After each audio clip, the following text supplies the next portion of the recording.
Hello,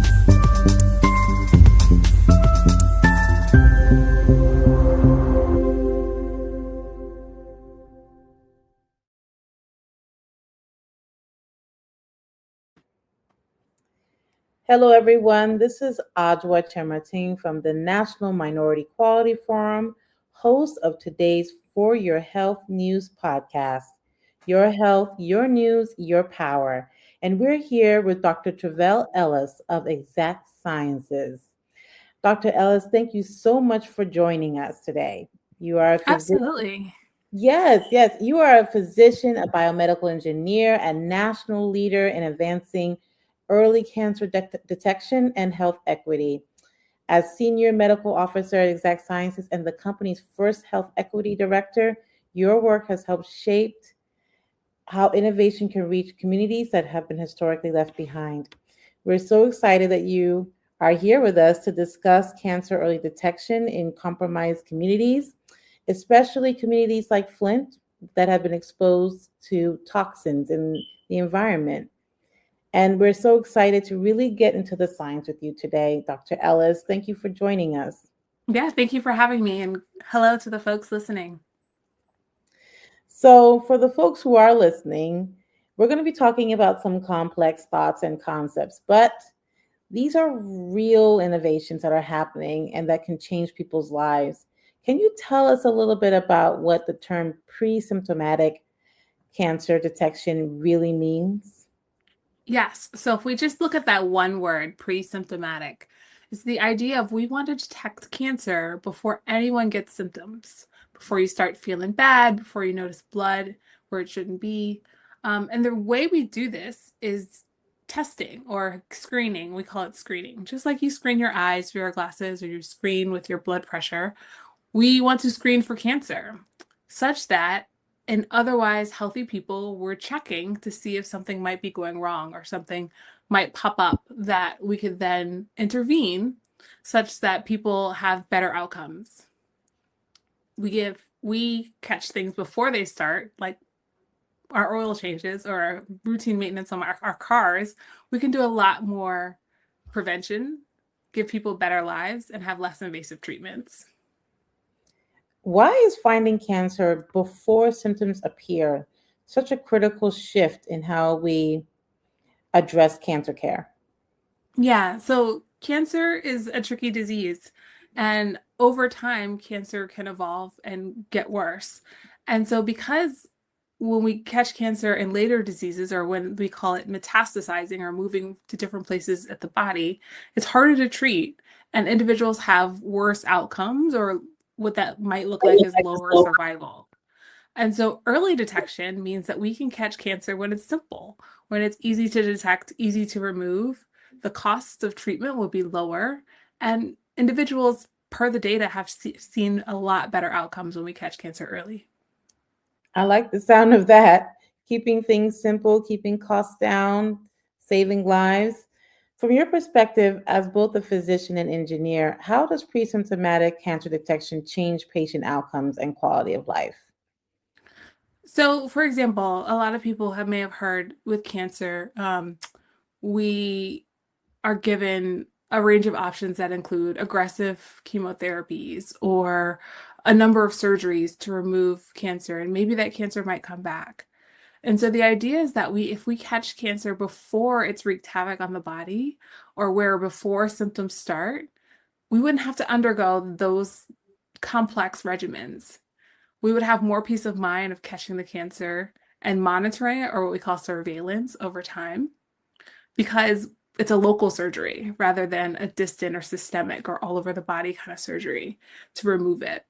And so that's why this is important, because your quality of life is definitely impacted if you're able to catch your cancer early if you have cancer, but you also have peace of mind to know that you don't have cancer if you're cancer free versus the burden of the scary word of cancer. Which populations in your mind, or communities rather, stand to benefit most from early detection, and why? I would say all populations. And I use that very intentionally. We know that communities of color and those with complex burdens and barriers to care often catch their cancers too late and therefore have less options for care, or the cancer is to a place where there are limited treatments available. And so, if we start to ensure that everyone gets access to screening and screening early, everyone would have better outcomes. And that's why we're here, to make sure that everyone is aware that there are ways to screen for cancer early and to get people motivated to understand that even if you don't have symptoms, it's time to screen. Well, let's shift focus a little bit. For the audience that was listening, I've had a opportunity to work with Dr. Ellis and Exact Sciences over the past couple of years at NMQF, really talking about early cancer detection in very specific communities as part of NMQF's Cancer Stage Shifting Initiative, which we are so glad for the support of Exact Sciences being one of the early supporters of this initiative to shift stages in what we're talking about regarding cancer care delivery. Um, why is this concept of stage shifting so powerful in your mind, Dr. Ellis? Yeah, so for two reasons. One, for Exact Sciences, it's our purpose. It's our purpose to detect cancer earlier, such that patients have better outcomes and we can seek to eradicate cancers. But moreover, shifting cancer from a late stage diagnosis, again, where there's less treatment options, there's more burden, there's more costs, to early stage cancer, where survival rates are much higher. It's essentially a population or a community-based strategy to save individuals and give them a higher quality of life. For Is that, example, with go ahead. For example, if we just talk about colorectal cancer as an example, when we catch colorectal cancer in stage 4, so that's late stage cancer, their survivorship, according to the American Cancer Society in 2026, is as high as 15%. So 15 out of 100, or 1 to 2 individuals out of 10. But if we catch cancer early for those same individuals, if we catch their colon cancer early, stage 1 or 2, 9 out of 10, or 91%, 91 out of 100 individuals are have are surviving. They're doing great. And so in my mind, if we can get more people in that bucket of 91% survivorship versus 15% survivorship, it's super powerful and have huge impacts. I agree. You mentioned CSSI having a community-based model. In your perspective, from what you've seen, would you think that that's the major difference between CSSI and traditional awareness or screening campaigns? Absolutely. I believe in CSSI's approach to go direct to community. There's a lot of awareness campaigns. There's a lot of commercials, there's a lot of pamphlets, there's a lot of noise. But CSSI is building trust in communities, building advocacy, helping with policy so that we can direct patients and connect them to places that would have care or the innovations to help support their care. It's not just education, it's action. And CSSI is living it out, not only from top down, but bottom up. You mentioned trust. How important is trust in your estimation in helping to truly stage shift cancer? Trust is critical. What's the saying? Trust takes years to build, months to maintain, and seconds to break.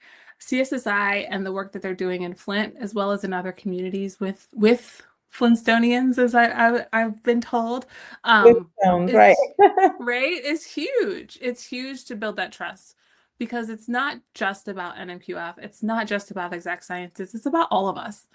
Um, Empowering our communities, educating our communities, supporting our communities to get screened, to beat cancer, to have treatment partners that are going to help us, live the best lives we want to live.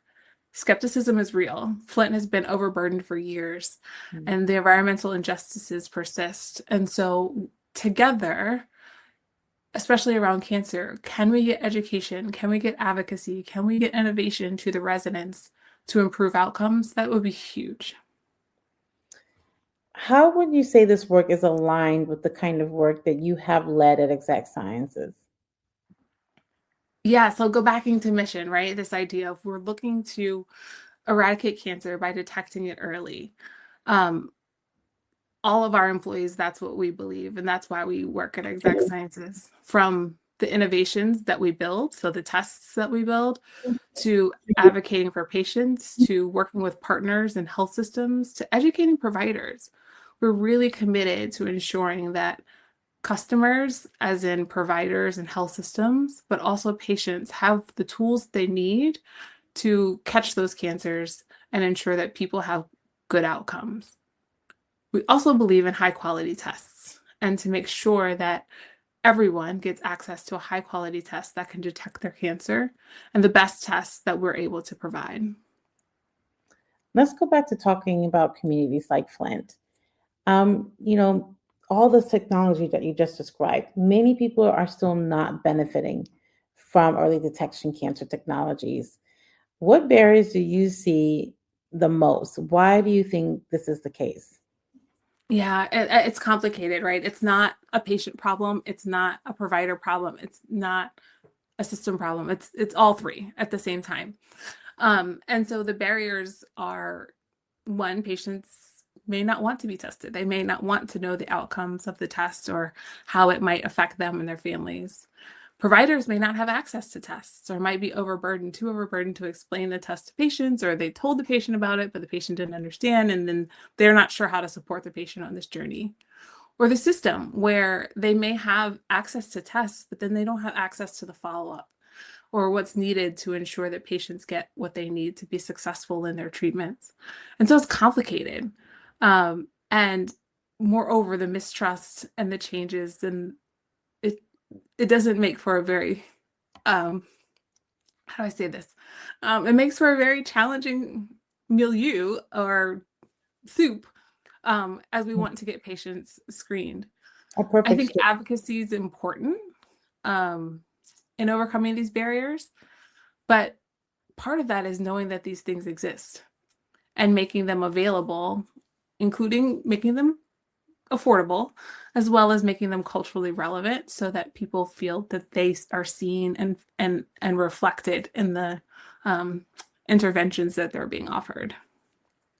It's a fascinating concept, right? You know, particularly for a community like Flint, where there's been environmental exposure, and many residents feel that perhaps they are seeing more cases of cancer because of that, but they can't pinpoint exactly what kind of cancer. They're experiencing all kinds of symptoms, Yeah. um, and they feel overwhelmed.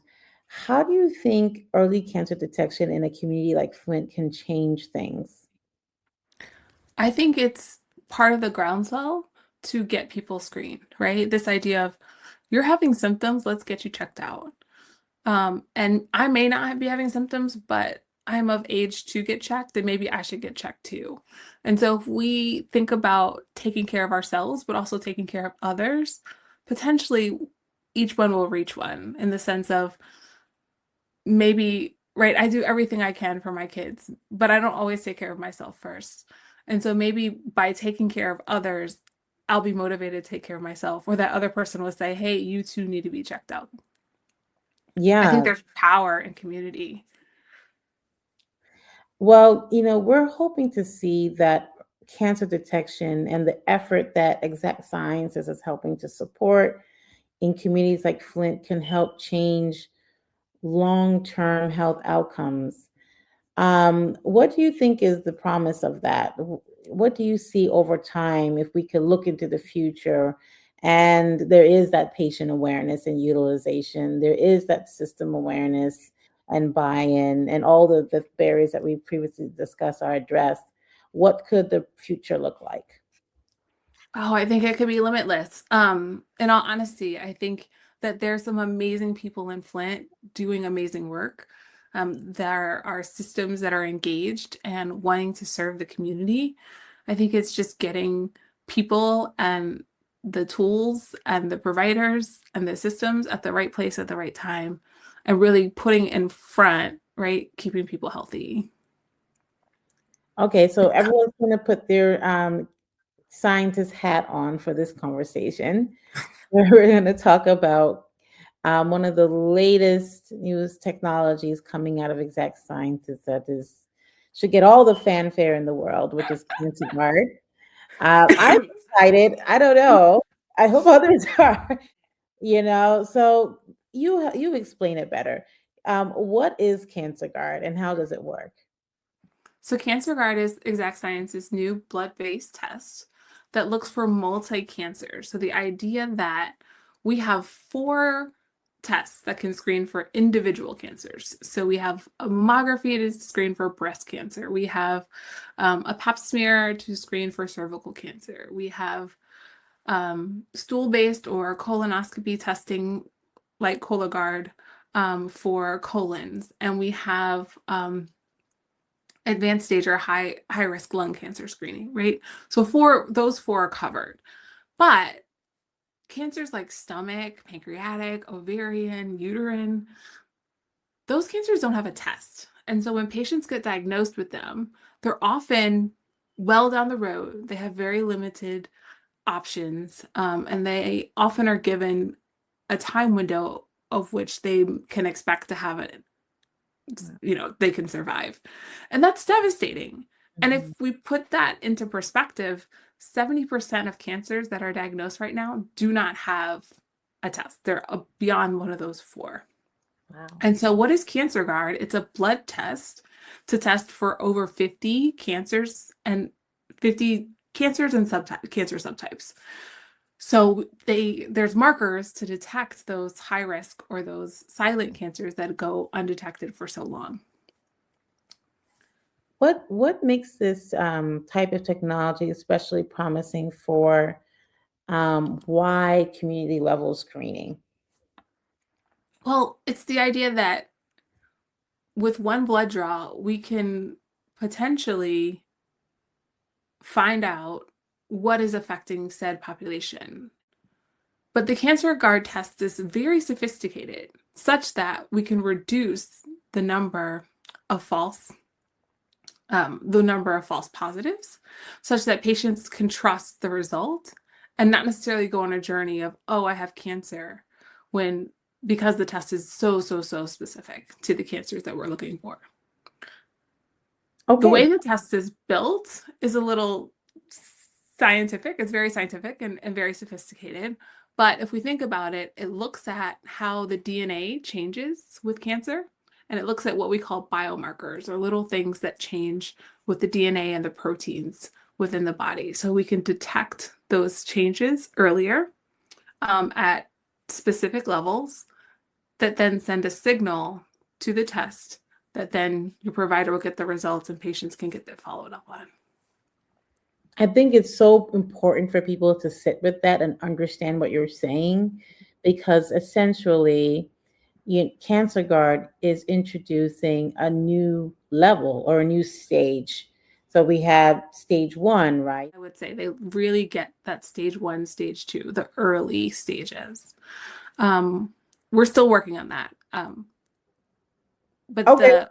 the goal of the multi-cancer is really to complement those 4 other cancer types. So in addition to your mammography, you could get an early cancer detection test for other cancers. In addition to your colon screening, you can get the MCED to detect other things. But they don't yet. I wouldn't put them in the precancer bucket as strongly as I would like those stage 1, stage 2, because the goal is that if we reduce stage 4 cancers and bring them, again, shift them to stage 1, right, we could reduce mortality significantly. We reduce stage 4 cancers by like 42% if you extrapolate the data from Exact Sciences, and you reduce deaths or mortality by 18%, which, wow, again, limitless, right? Like that could really have huge impacts on patients, especially those in Flint that could have had exposures to carcinogens. Yeah, we're literally talking about the difference between life and death. So amazing work.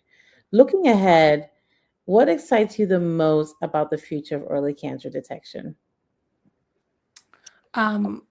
Multi-cancer early detection is transformational. I mean, hands down, right? Part of my personal cancer story is my aunt died of ovarian cancer, and she was younger when she died than I am now. And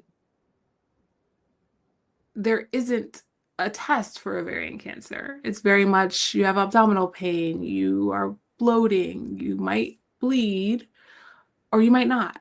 And so she didn't necessarily have specific symptoms to warrant her getting checked out. And so it became what they call a diagnosis of exclusion, where they ruled out all these other things and then diagnosed her with ovarian cancer after she had a biopsy. And so for me, going through life and navigating all the things that we navigate, I'm excited to take Cancer Guard. I can rule out, right? Like, I can rule out the suspicion of I too might get ovarian cancer and my life would be shortened for my own children or my family. Too often we hear, why did we catch this sooner, right? Or why did we do something about it if I had only known? And so that's why I believe in the power of multi-cancer early detection, because it does unlock a door to learn more earlier. The next piece is getting it into the hands of everyone who needs it. Speaking of that, what role do you think clinicians, community advocates, policymakers even could play in ensuring that this gets into the hands of everyone? I think we need to, this is definitely where we work together, right? So for those that have the resources and desire to pay for a test, there's a couple on the market right now. Some are more expensive than others. But if people have the desire to pay for a test, let's get them a test. But I also think that our policymakers and others that pay for tests, from insurance or from a governmental standpoint, need to hear the demand of individuals who need these tests, and who are suffering from cancer caught too late that these tests could have impacted. Mm-hmm. The third thing I will say is that if there is a clinical trial offered, let's talk about it. Let's explore it. Let's be open to the idea that we too can contribute to research, because the outcomes of this research help companies like Exact Sciences and others create better tests that treat cancers or detect cancers for patients that live in Flint, right? Like this idea of when we get more information of what people have been exposed to, the tests get better because they're better able to detect. And so I think it's multifactorial that everybody has a role to play, but we also have to work together. So if there's a fear of getting tested, let's talk about it. If there's a barrier, let's figure out, is there a way to overcome said barrier? Accessibility is a big word. It's not just, again, that patient level or the provider level or the system level. It's all three. And policy makers are a part of that too, in increasing our accessibility to these kind of innovations. Yeah. So, Dr. Ellis, if there's one message, one thing that you would want people to write down in their notepads from today's conversation, what would it be? That multi-cancer early detection isn't just about the innovation and the cool science. It's about people, because early detection can save lives. And while communities build trust and clinicians deliver care, our policymakers ensure that there's equitable access so that everyone can have access to this for their quality of life.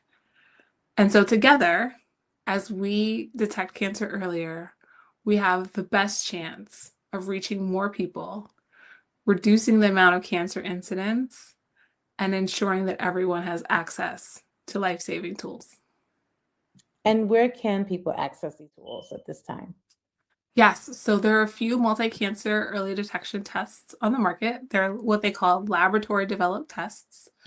Cancer Guard specifically is available at a price point around $689, so less than $700, and available through telemedicine. We are actively seeking ways and partnering with NMQF and others to ensure that MCEDs and these types of tests get covered, partnering with the Nancy Gardner Sewell Medicare MCED Screening Coverage Act and other ways to modernize policies to ensure that people have access. And so we Right, don't want that to be a barrier. right. The passage of that bill could mean that these tests can be made available via Medicare, right? Correct. that would be huge for our seniors. Very huge. And again, through the Cancer Stage Shifting Initiative, we are looking to provide access to tools like these. So for those who are interested in that program, they can visit www.shiftcancer.org. Again, that's shiftcancer.org. Dr. Ellis, thank you so much for sharing your insights and leadership today. It's so important that we spread the word about these changes and this modernization of our healthcare system, and the importance of cancer early detection. Thank you so much for joining us at For Your Health News. Thank you.